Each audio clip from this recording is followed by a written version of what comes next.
Welcome to Outreach Programming. I'm Mary Gerasi, and today's guest is Daniel Thelusmar. Welcome to the show. Thank you. He has an amazing story to tell us about Haiti and his having been kidnapped and some of the encounters and how he actually got out of the country. This is a very exciting story. Welcome to the show. Thank you again. I like to begin at the beginning. What were you doing in Haiti? Tell me a little bit about your journey. I was supposed to go to Haiti to take food and some clothes to the orphanage we have in Haiti, in Ibo Beach, and also we had a program where we take some soil to help the people in the countryside. I was supposed to go to Tigouave, and that's why I was supposed to go to Haiti. And when I get to at the airport, I was supposed to be met by a Canadian missionary, the director of the orphanage, Ed Hughes. He come to pick me up at the airport, and I was so excited because I have not been in Haiti for almost 6 months because I knew there were a lot of kidnapping there, and it was crazy. Dangerous. And very dangerous. It's like the plane that I flew in, like it was almost empty. Everybody was scared of going to Haiti. And I was the only one that could go at that time because the churches don't want to send no missionaries. I'm Haitian and I know the language. They think they have a better luck with me than anyone else. And that was not the case. No. But we're going to get some backgrounds. So you're Haitian. Where were you living? Have you been raised in America? Have you been living in the States? Where was your mission from? From Port-au-Prince. I was born and raised in Port-au-Prince, and I go to school in Port-au-Prince up to 11th grade. And my dad was a preacher also, and my mom was a missionary. But we had a chance to go all around Haiti and mission trips. And the first mission was to go in the countryside and to train our leaders, because most of the pastors in Haiti never been to a Bible school. We go there, bring them some material, do seminaries, and our second objective in mission trips is to find the poorest people, bring them clothes, and feeding them. In Haiti, that's almost everybody. Is that correct? One of the most impoverished countries in the world. Yeah, that's one thing. Like, we always have to run out. We run out of everything everywhere we go because there are so many people, you know. And that's how we raise up. And when I was 17, I started traveling to Dominican Republic, helping the Haitian that's living in Dominican Republic. That was my first mission trips when I was 17 there, because there are more than 1 million Haitian living in Dominican Republic with no food. I was not aware of that. 1 million? 1 million illegally, no paper, nothing. And we come back to Haiti, and I start my ministry called Haiti Cement Ministry. And we used to go on board of ship, take them tracks, take them to the marketplace because they don't speak Creole.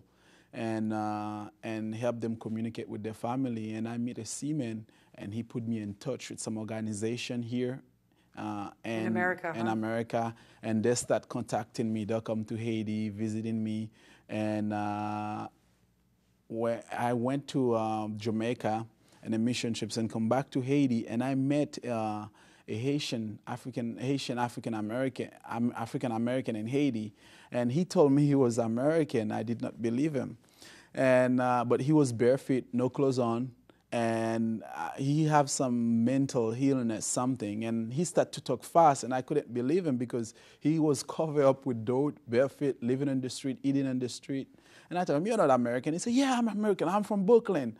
I said, "Okay." After a while, I took him to the U.S. Embassy. Nobody want to let us in because they don't believe he was American, and I'm not an American. To go there, you have to have an American passport. And I started making some phone calls. And I met an American friend of mine. He took both of us to the embassy, and they run his information up, and they find out he was American. He has been living in Haiti for 10 years, and his mom thought that he had died 8 years ago, and has his funeral. And when we contact his mom, she couldn't believe it was Russell. And after we take him back to the U.S., and the U.S. Embassy decided to give me a visa, nice. a religious worker visa to come here. That's when I came here, and I met my wife. We get married, and we made our headquarters here in Florida. And so your church is here in Florida? In Florida, here in Tampa, Florida. So now that we have a little background, let's get into the story, because it's amazing. So you have your church here. So you flew from here back to Haiti, is that correct? Tell me how that happened. You were supposed to meet your Canadian friend to help you get through the country. Give me the story. What happened?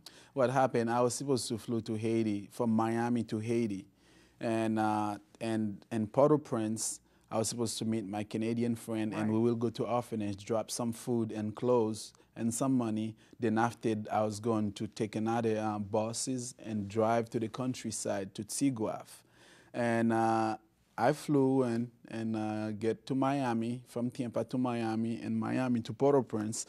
When I arrived, my friend come and pick me up at the airport.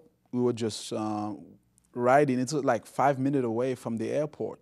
And I was asking him, how is Haiti? How is the security? He told me, you know, things are getting better because we have a lot of UN soldiers in Haiti. Peacekeepers, in Haiti. And I said, okay, I was happy and I feel comfortable because I see them, the peacekeepers around the street walking around. And I said, okay. And 5 minutes after, there was a young boy. I think he was probably 13. He put up a 38 and put it as a car. He pulled out a gun. A 13-year-old boy pulled out a gun and pointed at your car. And he wanted us to stop. And I look at Ed Huge, and he kept driving. And he told me, Daniel, we're in big trouble. And like in a few minutes, there were like 15, 16 guys with rifle, shotgun. They all were shooting at our car at once. And Ed Huge received, like, the bullets cut his arm in 2 pieces. And I was in his right, that was his right hand. We were all covered up with blood and bullets was everywhere. And finally, he stopped the car. When he stopped the car, they took both of us out of the car. And they were going to shoot him. And I told him, why should you shoot him when he's going to die? Because look at him. He's bleeding all over. And he's here in this country to help you guys. Because he's helping the poor people. Like, he's the director of the orphanage. And most of those kids, maybe they're from you guys, because you're having kids everywhere and we are taking care of them. That's what he's doing in this country. He don't deserve to die. And they said, okay, he's going to die anyway. They just leave him in the street. He was bleeding. And they took me. They emptied my pocket. They have me walk. And after we stopped, I don't know where I was at first of all. And because it's like I don't know nothing. It's like I was not in myself. You were in because shock. I was in a big shock. You were in shock. And I'll keep walking, and they were shooting. And because the UN soldiers, when they heard a shot, they drove and they were shooting with the UN soldiers. Oh my God! Back They're and having forth. a shootout in the middle. Yeah, You're and I was there? in the middle of it, and I was in their hand. And I was so scary because maybe the UN bullet will get me if they don't shoot me. Or their bullet can And get their you. bullet can shoot me. And there was a big hole. They have me walk in front of the hole, and they think the distance, one guy with a 9mm, and he was about to shoot me. It was an open grave. They were going to put you in a grave. In the grave. And I look at him and I tell him, I know what you're about to do. You're about to shoot me. But why you want to shoot me? I'm sure it's because you want to destroy me. If you want to destroy me, you're doing it wrong. Because what you see in front of you, that's the cover of my being, of the person that I am. If you want to shoot me, you have to destroy my soul first before you can destroy me. And you can dare touching it. It's like resting up your bullets. And he told me, you know what, I think you're crazy. And they took me and they have me walk. But he didn't shoot you. No, they didn't shoot me. So you kind of scared him a little bit, huh? And after a while, we walk into a tiny little room, and there were 5 people there, and they put me in that room. It was so smelly, all kind of stuff on the floor. Urine and excrement. Urine and all kind of those stuff on the floor. And those people tell me, you know what, you're going to die, young man. Because we've been here for almost 2 weeks. It was like, it was 8 of us. They shoot 3 of us. And now we're just waiting for time to die. And I told them, you know what, I don't think none of us will get killed. Because if you have been there for that long, maybe they don't want to kill you. So you remained positive through all this horror stuff. First of all, you're in shock. Your driver and Canadian friend from the orphanage had his arm shot up, which means he's probably bleeding to death on the road. That's what I thought. I thought he was going to bleed to death. You stood in front of a grave. You thought the guy was going to hit you in the back of the head, and you were going in, and you just seemed to stay positive. The thing is, I have no other choice but to be positive because I cannot change what ought to happen. Yeah. I just can flow with the flow. Wow. And that's not really the first time that I went to some stuff like that. But it was back in '86 in Haiti. when the baby duck leave Haiti. Yes. It was, we seen that everyone on the street, people shooting people. Wow. I would be coming up from school. I was like 9 years old. Like people would cut people's head in 2 pieces and put a tie on them and bone them. You know, Right in front of you. right in front of, not only me, all the school. You know, in front and of some all of them those are children. younger than me. You know, Decapitating, they put putting tie tires on on them. them and burning them alive Yeah. right in front of you. Right, Or right in front after of they lose their everybody. head, they're not alive. Yeah. But this is Right what in you front. grew up seeing. Yeah, that was it for me, you know, because I have no other choice but to stay positive, you know, and wait for whatever to happen. Wow. And after a while, when I started talking to them, they went to one guy come and took me out and put me in another room by myself. He separated He you. separated us. And I told him, you know what, I want to see the commander. Whoever in charge here, I want to see him. And the guy told me, you know what, you're going to die if you see him. I told him, you know, I don't care what's going to happen to me. I just want to see him. And he told me to wait. After, the guy come, opened the door with 2 guns in his hand, put it right in my head. And he told me, I hear you want to see me. What do you want? And I told him, I just want to see who you are because you're not a criminal. I just want to verify that, why you are doing what you are doing, why I'm kidnapping. And he told me, do you know what a criminal is? And I told him, yeah, but you're not a criminal. You don't look like a criminal. What I think you look like is a militant, someone that's running, trying to fight for survival. That's what I think you are. And guess what? I'm one too, because I'm in your hand and I have to fight for my survival. We're in the same boat, man. What's going on? Let's talk. And he started to talk to me. He told me, you know what, you've been kidnapped and you're going to die. And I told him, I don't think you can kill me. I don't think my life is depend on you and your decision. And he told me, you know, you need to call your family and ask them to send $100,000 here or you will die tonight. And I told him, if you want to talk about money, don't even mention $100,000 because I don't have money. You kidnapped the wrong guy. Boy, your attitude is amazing. You're just telling this guy off. He could have shot you at any minute. You were strong. Yeah, I have to speak up for myself. That's amazing. And he told me, you know what, I think you're a good guy. And he left, and he come back again with a phone, and he told me to call my family. And my mom was in Haiti at that time, but we don't have a phone. I have a lot of family and friend members in Haiti, and I told him, those people don't have money. He told me, I see your driver license. You're from U.S. You have money in U.S. Oh. Everyone has money in the United States, right? That's the assumption? Yeah, and he gave me the phone, and he put the gun in my head, and he told me, call your family. And I called my wife, and I told my wife, Shalette, how strong are you?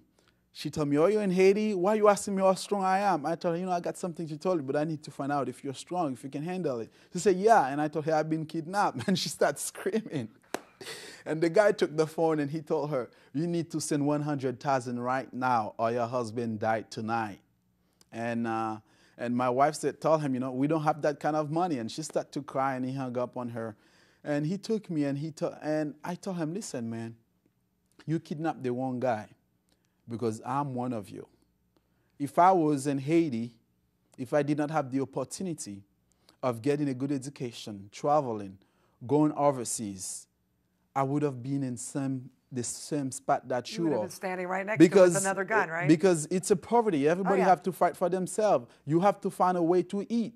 That's what you're doing, and I understand your situation. And he left, but he ordered the guy to take me and change me to another room, and they bring me some food and stuff. And one guy told me, I don't think you deserve to die. And I don't think you was supposed to even be kidnapped. But, you know, it's kind of too late. Because there are some people in the higher authorities, even in the Senate, know about your kidnapping. If we free you right now, we're in big trouble. It will cost us our life. Wow. And they changed me room. They keep changing me room. And that first night, it was crazy. There were bullets everywhere. And there was a bed. We cannot sleep in the bed. We have to lay on the ground because bullet was going like that in the house. They were shooting with the United States soldiers, UN soldiers. They were fighting among themselves because successfully at that time, they have several group of kidnappers. Right. And each of them are fighting to be the strongest because the more people you can shoot, the more gun you are, the more respect you gain, and the most likely you will stay in business and the most likely you will stay alive. That's what was going on. Wow. Now at this point of time, I was not scared of this group that kidnapped me. All that I was scared of is those other group that can get me and the UN soldiers, because they don't know where I'm at and they'll keep shooting. Right. And I was praying. And I said, okay, God, I know it's not my time yet, and I know you're gonna do whatever you have to do to get me out. The second day come, I did not sleep the entire night, and they want to feed me, and I couldn't eat. And I told them I want to speak with my wife again. And I told my wife, don't be scary. Trying to make some phone calls, let everybody know what's going on. And the commander come, and he said, you know what, I took the price down to 70,000. And I told him, don't even talking about 1,000. I don't have that kind of, and it is true. No, like I our understand. ministry, we I depend, don't have that kind of money. We depend on donation Right. to go to Haiti. Like we pay our flight ticket, but most of our money for the orphanage is depend on people, you know. And that's what I was explaining to him. And he told me, let's come to my house. And he took me to his house. And at this point of time, we start talking and becoming friends. And he started to tell me about him. He was a police commissioner in Haiti. And he get out of the force because he was accused of drugs. And now he have to stay strong for the police to not get him, arrest him. What he did, he bought some gun and take some young kids and make them soldiers. And now he have his own army. And he told me what he's doing, it's a revolution, because he don't want the police to get him. He want to fight them.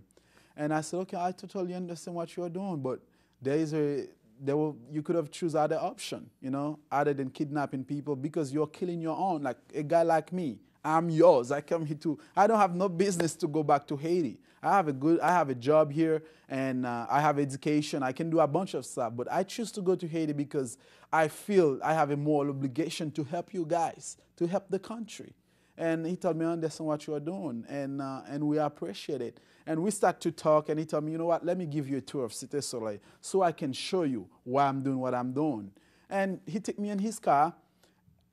We start to drive around. I never see such of poverty. And Cité Soleil, I've been to Cité Soleil, but it was never that worse. I see dead body on the street, and were eaten by pig right on the street. And the kids, you can see the malnutrition all in their face, eating in the garbage.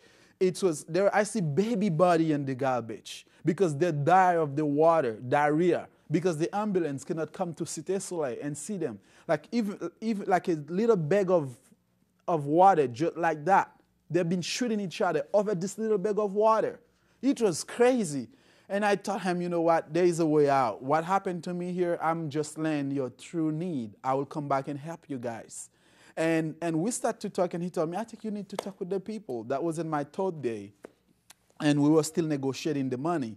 And at that point, they want $70,000. And he told me he gonna help me understand why I have to pay some money. And he took his phone, and he was talking with one of the senators and at the Senate in Republic. And they were asking about me. They said, you still have him? Is the money coming in?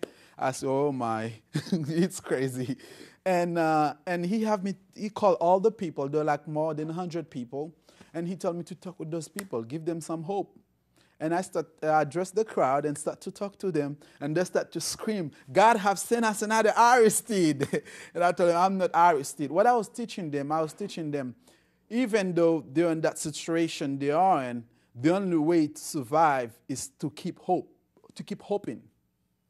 Right. And also to keep loving each other, you know, because I'm not responsible for you being in that situation, because I don't have no power to change, and I don't have no money. Why fighting each other? Why destroying each other? The more you're destroying each other, the less chance you have to survive. And it was good. He took me back in the house, and he told me, you know what, you're not going to die. You're going to live here no matter how you live here. You're going to live out of this place. But at the same time, everybody like you. It's like you're their hope. You're encouraging them. And I like what you're doing. You know, and he told me that's what he think the church, the pastor should have been doing. You know, feeding the people, do social work.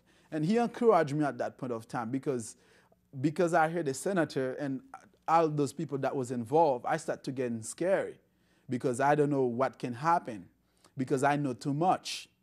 And the next day, my wife called and said, you know, she'd been able to collect $10,000. And he said, okay, send the money. And they sent the $10,000 to them, and they freed me on the fourth day, which was a Wednesday. And but four of them have accepted the message of the gospel and come to Christ. Wow. And one thing also that I'm happy, I had advised them before I leave to surrender to the UN soldiers. I told them that's the only way out, because they're the most wanted criminal. They're after them. They're going to kill. The only way out for them is to fight with the UN soldiers until they died. And I told them there's another alternative. You can go to prison and start to study your option. And after 2 months, 4 months, they have surrendered themselves. They start to surrender themselves to the UN soldiers. And right now, all of them have surrendered themselves to the UN soldiers. Wow. So you were captive and you changed your captors. Yeah. It's kind of like Daniel and the lions. There's like a biblical Exactly. element to it, Exactly. right? And this experience was very hard for my family and my friend and some of the church that supported me. But at the same time, I see it in a positive way. And I take, that was my mission. Probably that's what God wanted me to do, because there was no way I would have gone to Cité Soleil and spent 4 days with those kidnappers. Right. There was no, even though if I have the U.S. Marines with me, I will never go there. Yeah. You know, but the circumstances took me there. And being going there, I had done this work. And I'm so thankful to God, you know, that happened. That's an amazing story. And I want to flesh it out a little more. What's wrong with Haiti? Why is the poverty going on and the murders and the children dying in the streets? I mean, why is it completely ignored outside of missionaries such as yourself and other missionary work being done out of the United States and worldwide? How come there's nobody in Haiti helping the Haitians? One thing, we have to go to the very origin to see what's wrong with Haiti. Because Haiti, we have different tributes in Africa. When they took us different places in Africa, and most of those Africans they brought to America and Haiti, they're already fighting amongst each other in Africa. So they take warring tribes, they just snatch them up and sell them and put them together in Haiti and the United States. They separate them from their families, the horrors of slavery, yes. And they took them to Haiti. And each of them have a different ideology, a different way of fighting. It was so uneasy for us to come together. It's never happened. This is our team of independence when we start to fight. United, we are strong. And that's what the general Toussaint Louverture was trying to do, to bring those Africans together to fight the enemy. Because they were fighting each other still, while they were still in slavery. But what happened was, after we get our independence, we started wrong because we destroyed all the resources that we have in Haiti. Not only we kicked the French out of Haiti, we burned their plants, we burned their houses, we burned all the resources they have, the coffee, the corn, the mango tree. We burned everything. We cut everything out. And now we are a free country. We're independent. But we have no resources. So you just, the country, not you personally, destroyed the resources and then found out they had no resources. They were left with nothing. Resources. That's where our struggle began. Now, the little resources that we have, controlling by certain African, they are stronger, more powerful, they control it and they don't want to share it. That's when the fights start to come. And that's the cause of a fight of independence also. Because Dessalines, Jean-Jacques Dessalines, that's how he died. He died because there was a division in the south of Haiti. He went there to make a peaceful movement, and they killed him. The opposite team killed him. And that's how Haiti began, and we never knew a stable political group until now. It's like those that have, keep it to themselves and never share it. And if you go to Haiti, if you go to the mountain and Pétionville, you will see some huge mansion building and surrounded with big wall gate with security guard, and like 20, 50 miles, there are a lot of people eating on the street, dying, starving. Yeah, right outside the mansion, people are starving in the streets. I saw that in Cuba as well when I was in Cuba. So we've got a few minutes left. This is an amazing, very interesting, gripping story. Let's talk about that. There is a small tourist industry there. Is that developing now that you have a little bit more political stability? I mean, do you ever see Haiti taking care of itself, taking care of its people, actually getting its feet off the ground? Or is, you know, I know you're a positive person, so I want to hear what you think the future of Haiti is like. You're a young man too. You could be part of it. Yeah, the future of Haiti for me right now, the tourism was good, but now it's down because of the kidnapping and the violence. At that time, it was perfect because it bring a lot of economy. It was bringing in money. It was bringing a lot of money, a lot of jobs, a lot of people learn English, a lot of people get to come to the state because of the connection they mean. The future of Haiti, the way I see it, is the Haitian abroad. In Tampa, we have more than 80,000 Haitians living here. And a lot of them are doctors, engineering, they're working with big companies, they got money. And I think the future of Haiti will come when they start to get involved. Because a lot of Haitians that live in abroad, only one thing they want when they go to Haiti, they want to be the president of Haiti. Oh. All of us cannot be the president of Haiti. Yeah, they all want to be political. You know? And also one thing I always tell them, like, if you want to be president of Haiti, why not start with a small village? Why not go there, invent, create jobs, you know, for those people? And that was the frustration of the kidnappers. Nobody care about them. Yeah. They have to care about themselves. That's and I think we need to cut off this ideology of, you know, it is mine, it's sharing, like start sharing it, because a lot of people that's here, they only send money to their family. What about those that have nobody? You know, I think when we start to get involved in Haiti, because we are in a better position to even change Haiti, we can let the international world know what's happening in Haiti because we have the access to it. And I think we really need to start getting together, you know, and feel this moral obligation toward Haiti. So everybody should be doing their part. Exactly. The 80,000 Haitians here, that there's Haitians in Miami, obviously. Yeah, and they Boston, New York. Pull it together, yeah. Start not just sending money to your own family, but how about somebody, ask your family to give that money to someone who doesn't even have that. Exactly. Open some school, university. Don't orphanage. Let that be orphanage. And by doing that, we can actually compete with the government. You know, it can take them responsible. And the government's not doing anything. Yeah, because I don't think the government can change it by themselves. Right. Because they have so many divisions and so many things to so many struggles. There's so many factions, so many people fighting each other. Exactly. So. And I think it is our job, the Haitian that live in abroad, to go there and invest in those people and develop them. And that's what we are doing. And that's why we have Heart to Heart Caribbean ministry. We not only go there with the churches and preaching and feeding the program, but we have development program also in Dominican Republic and in Haiti. Teach them stuff, send them to school, help them do small businesses. You know, that's what I think. The old philosophy is, feed a man a fish, you feed him for a day. Exactly. Teach a man to fish, you feed him for a lifetime. Exactly. You're teaching people to fish, metaphorically. Exactly. That's the only way that this is going to change. Exactly.